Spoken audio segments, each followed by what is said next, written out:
뭐? 저 사람이 한국인이라고? 여기 우즈베키스탄의 여대생이 한국인의 위생관념을 보고 너무 더러워 소름 끼친다는 표정을 하고 있는데요. 과연 그녀에게는 무슨 일이 있었던 걸까요?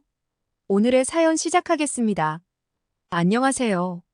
저는 우즈베키스탄의 사마르칸트에서 태어나고 자란 사브란이라고 합니다. 우즈베키스탄은 카자흐스탄, 키르기스탄, 타지키스탄, 아프가니스탄 등의 나라로 둘러싸여 있는데요. 이 스탄이라는 단어의 뜻을 아실까요? 스탄은 바로 땅을 뜻하는 말입니다. 그래서 우즈베키스탄은 우즈벡 사람들의 땅, 키르키스탄은 키르키스 사람들의 땅이라는 뜻이죠. 종교는 대부분 이슬람교이며 언어는 우즈벡 언어를 쓰지만 러시아어도 많이 씁니다. 먼저 사연을 보내기 전에 우즈베키스탄의 단어 의미에 대해 설명해 드리고 싶었어요. 제가 이렇게 설명을 좋아하는 이유는 직업이 교사이기 때문이에요. 어릴 적부터 저보다 어린 또래의 아이들을 돌보거나 공부를 가르치는 일을 굉장히 좋아해 나중에 크면 교사가 되고 싶다는 생각을 막연히 했던 것 같아요. 그런데 우즈베키스탄에서 교사를 하려면 꽤 상류층 사회에서 살아야 하는 게 현실이에요. 그 이유는 교사를 하려면 대학교를 나와야 하는데 우즈베키스탄의 대학 진학률은 10% 이내로 부자가 아니면 갈 수 없기 때문이죠. 우즈베키스탄에서 대학을 졸업해받는 월급은 한국 돈으로 평균 임금 30만 원이 안 되는데 대학교에 진학하려면 등록금뿐만 아니라 생활비까지 충당 가능해야 유지가 되기 때문이에요. 대학교 등록금과 생활비까지 감당하려면 한국 돈으로 한 달에 80만 원 정도, 연간 940만 원 정도의 월소득이 돼야 하는데 웬만한 가정에서는 유지하기 힘든 수준이에요. 저희 집이 어릴 때부터 지금처럼 잘 살았던 건 아니에요. 엄마와 아빠의 희생으로 지금의 이 생활 수준까지 오게 될 수 있어 늘 감사한 마음이에요. 저희 아버지는 잠깐 대우자동차 공장에서 직원으로 일하기도 하셨어요. 우즈베키스탄에서 웬 대우 공장이냐고요? 대우자동차는 우즈베키스탄 사람들에게 아직도 한국차라는 인식이 강하며 대우차는 우즈베키스탄의 국민 브랜드예요. 우즈베키스탄에 오면 거리 어디서든 대우차를 많이 볼 수 있죠. 넓은 6차선 도로를 달리는 대부분의 승용차는 한국 대우차입니다. 1990년대 후반기에 우즈베키스탄에서 돌아다니는 자동차의 대부분은 구소련 시절에 만든 승용차 라다였는데 그 후에 대우가 들어오면서 대우의 넥시아와 라세티가 거리를 메웠었어요. 구소련 해체 후 대우는 우즈베키스탄 경제 부흥의 상징적인 존재였어요. 1991년 소련으로부터 독립한 우즈베키스탄의 경제 상황은 말 그대로 최악이었다고 해요. 때문에 우즈베키스탄의 대통령인 카리모프는 우즈벡에 관심을 보이는 대우자동차와 손을 잡았어요. 그렇게 우즈베키스탄과 대우가 협력해 우주대우라는 회사를 만들기까지 합니다. 그렇게 대우자동차는 우즈베키스탄의 차량을 판매하기 시작했고 판매량이 기대 이상의 성과를 보이자 자동차 공장을 우즈베키스탄의 현지에 설립했죠. 공장에서 생산되는 차는 러시아 등 여러 국가에 수출까지 하며 대우차는 우즈베키스탄의 국민 브랜드가 되었어요. 현재까지도 대우차는 국민차로 이용돼 거리의 자동차의 90%는 대우차가 차지하고 있어요.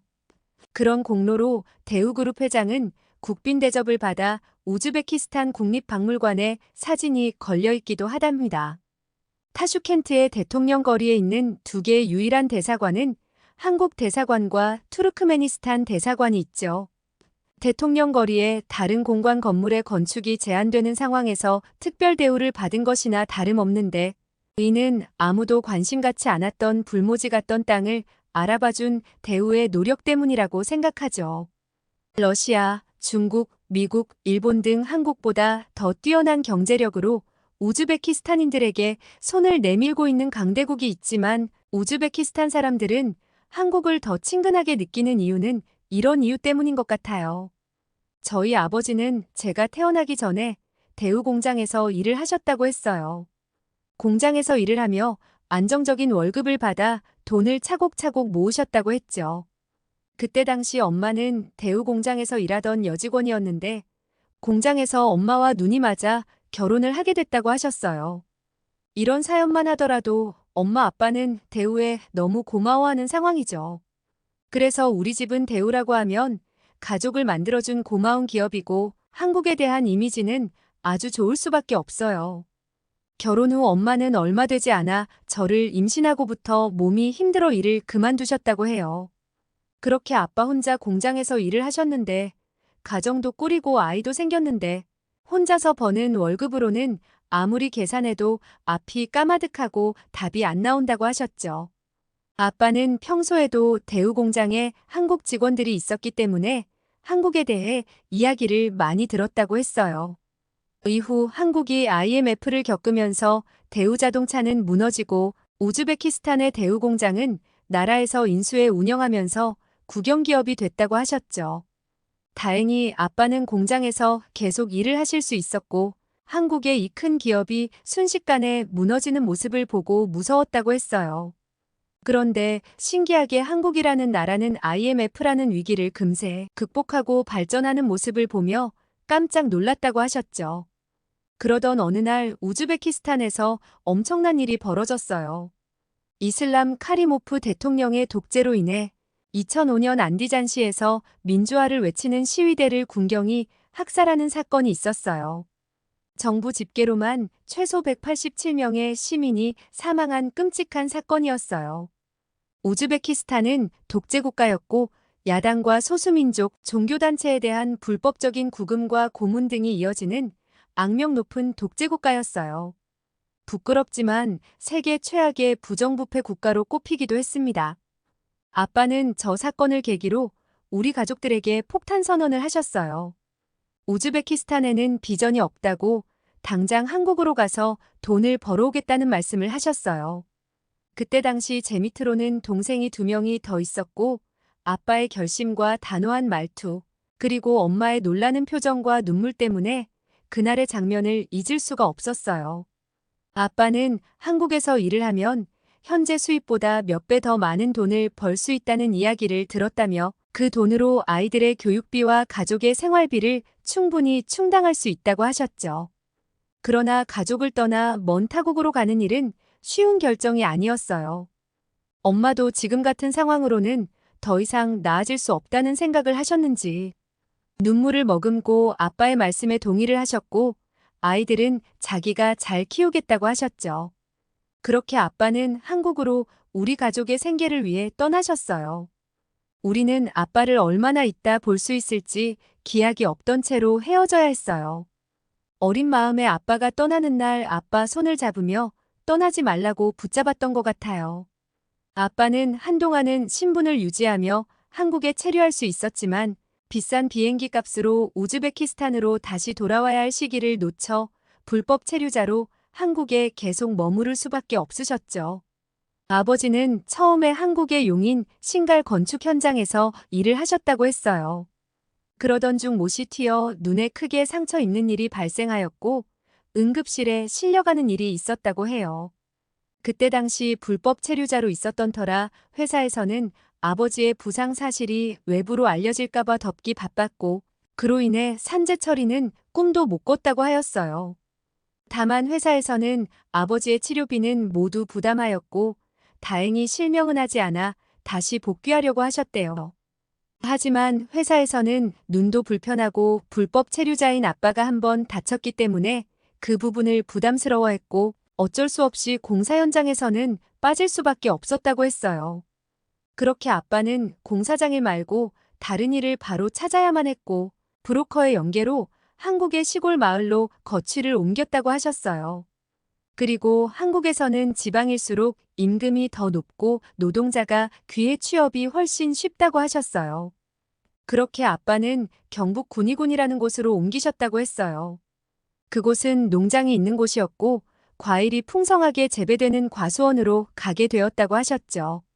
그러던 어느 날 경찰 단속 소식을 들었고 주변에 많은 불법 체류자들이 단속에 걸려 체포되었다는 소식이 있어 불안해지셨대요. 과수원의 주인은 아빠를 포함한 몇몇 불법 체류자들을 숨기기 위해 창고로 피신시켰고 그날 밤 창고에서 꼼짝 않고 숨어 지내며 가족의 얼굴이 더욱더 선명히 떠올랐다고 했어요.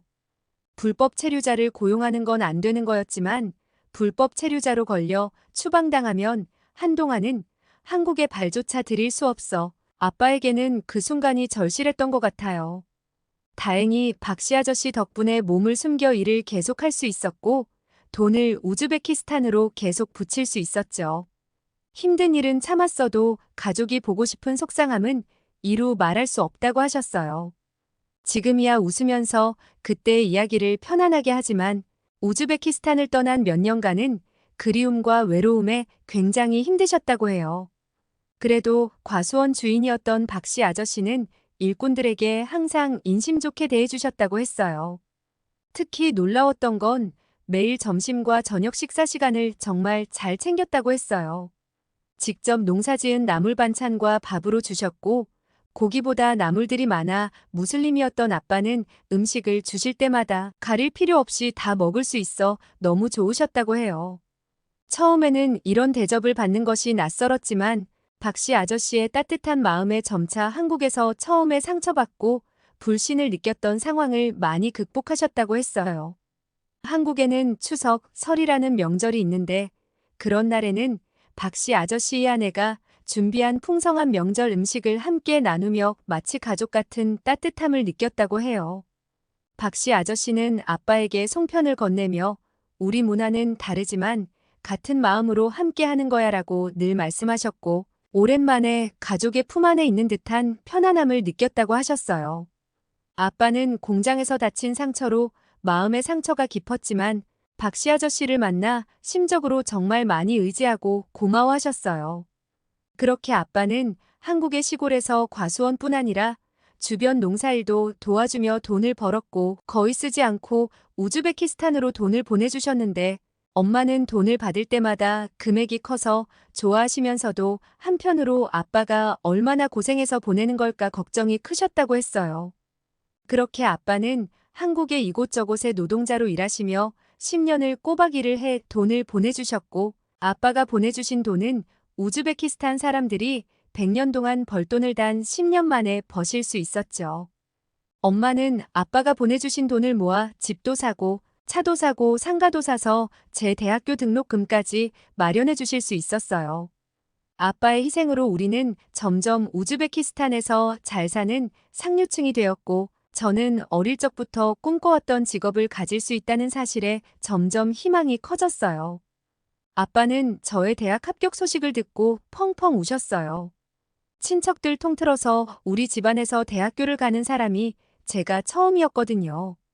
그것도 명문대에 합격했다고 하니 저의 대학교 합격과 입학은 상류층으로 가는 첫걸음의 상징이라 의미가 크셨던 것 같아요. 대학교에 합격 통지서는 받았지만 저에게는 한 가지 문제가 있었어요. 바로 부모님에게서 독립해 월세방을 구해야 한다는 사실이었어요. 집과 학교의 거리가 너무 멀어 저렴한 월세방을 찾으려고 중개업자를 찾아다니곤 했죠.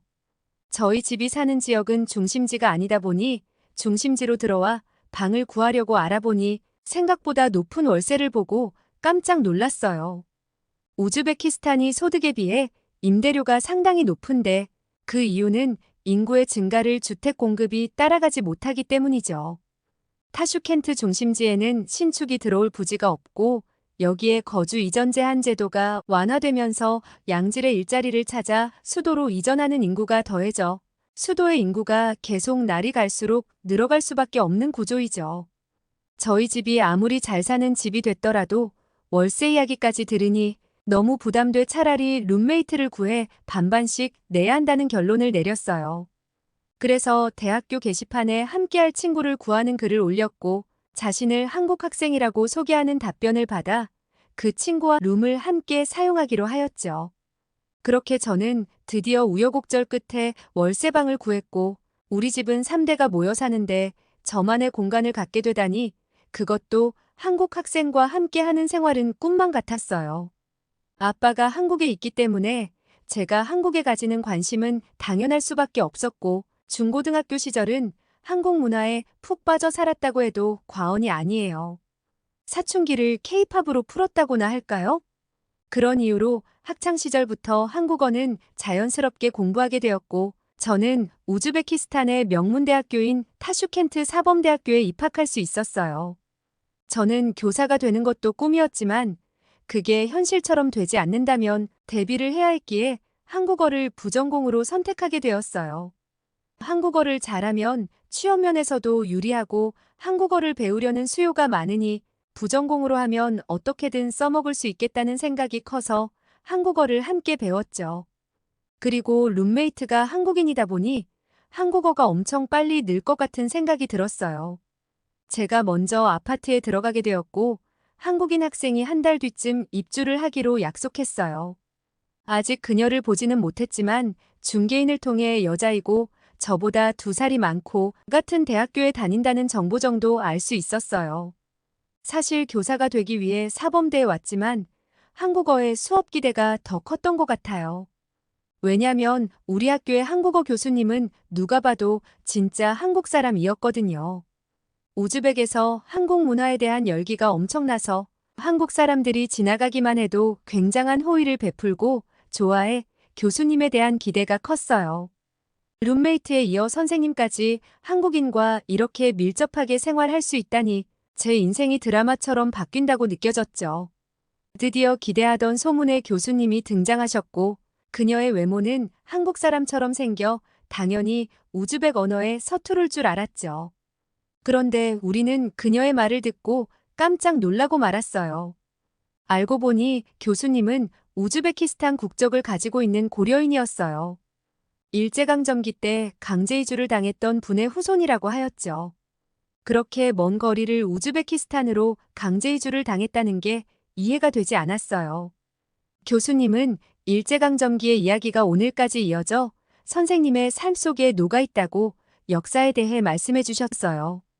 1937년 소련의 극동 지역에 살던 약 17만 명의 고려인들은 일본인과 외모를 구분할 수 없어 스파이가 숨어 있을 수도 있다는 당시 소련 정부의 우려 때문에 발생된 이주였다고 하셨죠.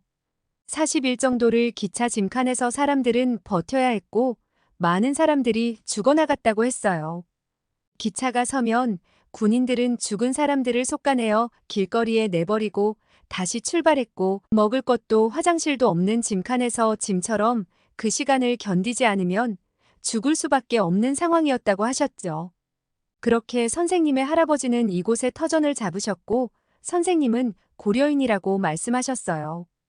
다행히 우즈베키스탄 사람들은 고려인들을 따스하게 맞아주었고 고려인들은 곧 아무것도 없던 척박한 땅을 일구어 농사를 짓고 마을을 일구어 살게 되었다고 합니다.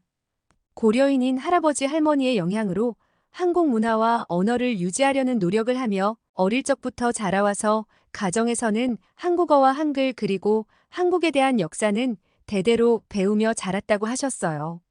몇 세대가 지나더라도 그 정신과 문화를 유지하려는 고려인들의 정신을 보고 감탄할 수밖에 없었어요. 그렇게 첫 수업은 선생님의 간단한 소개와 한글의 소개로 시작되었어요. 교수님의 수업이 끝나고 저 멀리서 한 학생이 한국어는 중국어로부터 파생되었으며 한국의 문화는 중국으로부터 발전하였다는 이야기를 하더군요. 중국 한자의 역사가 더 깊고 오래됐으며 한국은 역사적으로 중국의 속국이었다는 것이었죠. 그러면서 이 부분을 부각하여 한글이 한자에서 파생되었다는 이보다 더 확실한 증거가 어디 있느냐고 말하는 것이었어요. 게다가 한국도 과거 중국의 글자인 한자를 사용했었다는 것을 들먹거리며 이야기를 하였죠. 예전에 한국이 중국의 속국인 것과 한글이 중국어에서 비롯되었다는 건 맞지 않는 논리인데 엮어서 이야기를 하니 한국어를 전공하는 저에게는 큰 자존심이 걸린 문제였어요. 교수님은 딱 봐도 참는 성격이 아니라 한번 말하기 시작하면 말이 곱게 나가지 않거나 너무 흥분해 말을 버벅댈까봐 걱정됐지만 침착하게 반박 발언을 시작하셨어요. 한글은 세종대왕이 백성들을 위해 만든 문자로 배우기 쉽고 사용하기 편리하여 지금은 세계적으로 우수한 문자로 인정받고 있습니다. 만들어질 당시 조선은 한자를 사용하여 문자 생활을 하였는데 한자는 배우기 어렵고 사용하기 불편했고 일반 백성들이 문자를 읽고 쓰는 엄두조차 못 내는 양반들만의 문자였죠. 그래서 한글이 만들어지면서 한글을 통해 백성들도 쉽게 글을 읽고 쓸 수 있게 되면서 민족 문화가 발전할 수 있는 기반이 마련되었죠. 이는 창제자가 기록한 훈민정음에서도 명확하게 적혀 있어요. 나란 말씀이 중국과 달라 문자끼리 서로 맞지 아니하다. 이런 까닭으로 어리석은 백성이 이루고자 할 바가 있어도 마침내 자신의 뜻을 펴지 못하는 사람이 많으니라. 내 일을 위하여 가엾게 여겨 새로 28자를 만드노니 모든 사람으로 하여금 쉽게 익혀 날마다 쓰기에 편안케 하고자 할 따름이니라. 중국의 글자인 한자와는 전혀 다르다는 걸 창제자인 세종대왕이 명확하게 적어놨습니다. 한자는 한글이 생기기 전까지 조선에서 사용하였던 글자임은 맞으나 이조차 누가 만들었는지는 기록에 알려지지 않았습니다. 한자는 동이족의 뜻 글자이지 중국 문자가 아니니 역사적인 정확한 근거와 기록이 없다면 중국인으로서 부끄러운 줄 알고 그만하라고 말하였죠. 한국어를 배우기 위해 이 강의를 들으러 왔으면 최소한 한국어와 한글에 대한 기초 지식은 제대로 알고 수업에 임해주길 바란다고 따끔하게 이야기하니 더 이상 반박을 하지 못했어요. 저는 그 학생의 정체는 무엇인지 참 궁금했죠. 외모로만 봤을 때 어느 나라 사람인지 구분하기 힘들었지만 중국 이야기를 하는 것 보니 중국인일 거라는 생각이 들었어요. 그렇게 수업에서의 이슈는 잊고 드디어 한국인 룸메이트와 만날 날이 되었어요. 저는 설레는 마음에 중개인에게 그녀가 언제 오는지 물어보았고 외국인 친구가 생겼다는 마음에 들떠 입주할 때 불편함이 없도록 공용 공간을 아주 깨끗하게 청소해놨어요. 룸메이트가 드디어 입주를 했고 저는 그녀의 얼굴을 보자마자 깜짝 놀라고 말았어요. 분명 한국인이라고 들었는데 강의 시간에 한국어가 중국의 기반이 됐다는 이야기를 꺼냈던 진상 학생이었고 그녀의 이름은 린이라고 하였죠. 저는 그녀에게 한국인이 맞는 거냐고 다시 물었어요. 그러자 그녀는 자기 한국인이라고 우즈벡 언어로 말을 하며 저와 같은 강의실에 있었다는 건 모르는 듯 저를 알아보지 못하는 눈치였어요. 한국 사람이라면 왜 그렇게 말한 걸까 그 부분이 의심스러웠지만 제가 그녀의 여권을 확인해 볼 것도 아니고 그녀의 말을 믿고 생활할 수밖에 없었죠. 한국인 친구를 만났다는 설렘도 잠시, 저는 그녀와 잘 지낼 수 있을 거란 꿈이 그날 밤부터 산산이 무너지기 시작했어요. 밤늦게까지 누군가와 통화를 하는 건지 밤새도록 너무 시끄럽게 떠들어대 잠을 못 자고 말았죠. 그러고 나서는 다음 날에 수업이 없는지 제가 나가고 난 뒤 한참 뒤에야 일어나는 것 같았어요. 저는 첫날이라 무슨 문제가 있어 누군가와 통화를 하는 거라 생각하고 넘어갔어요. 학교에서 돌아와 보니 그녀가 무엇을 먹었는지 알 수 있게 공용 공간은 음식물 쓰레기와 더러운 식기들로 가득 채워져 있었고 그 상태로 나간 건지 린은 보이지 않았죠. 저는 당연히 돌아와서 공용 공간을 치울 거라 생각했는데 린은 전혀 치우지 않은 채 바로 자기 방으로 들어가 자버리는 거였어요.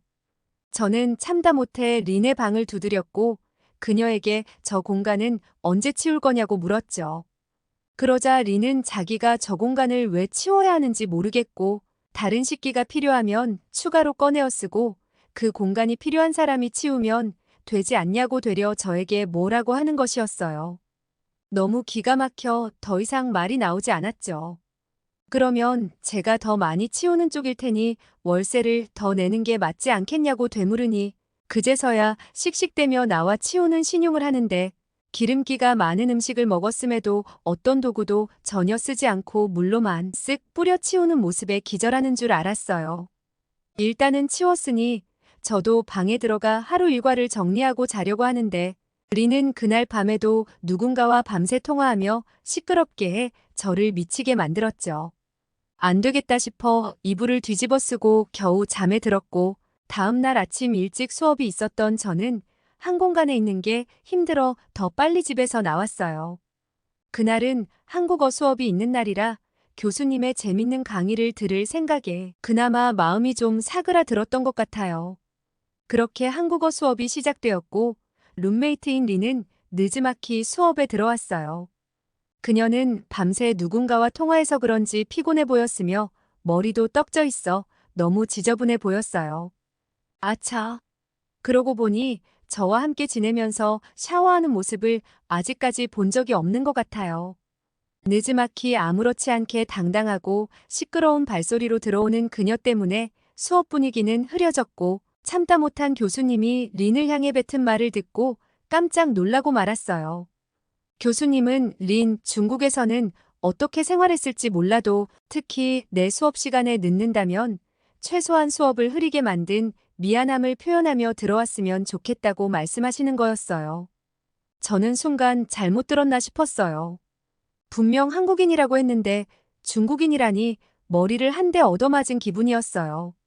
수업이 끝나자마자 저는 중개인에게 중국인이라는 사실을 알고 있었냐고 따졌고 중개인은 정말 미안하다고 알고 있었지만 린이 들키지 않게 생활을 하겠다고 하도 부탁을 해서 어쩔 수 없이 진행하였다고 하였죠.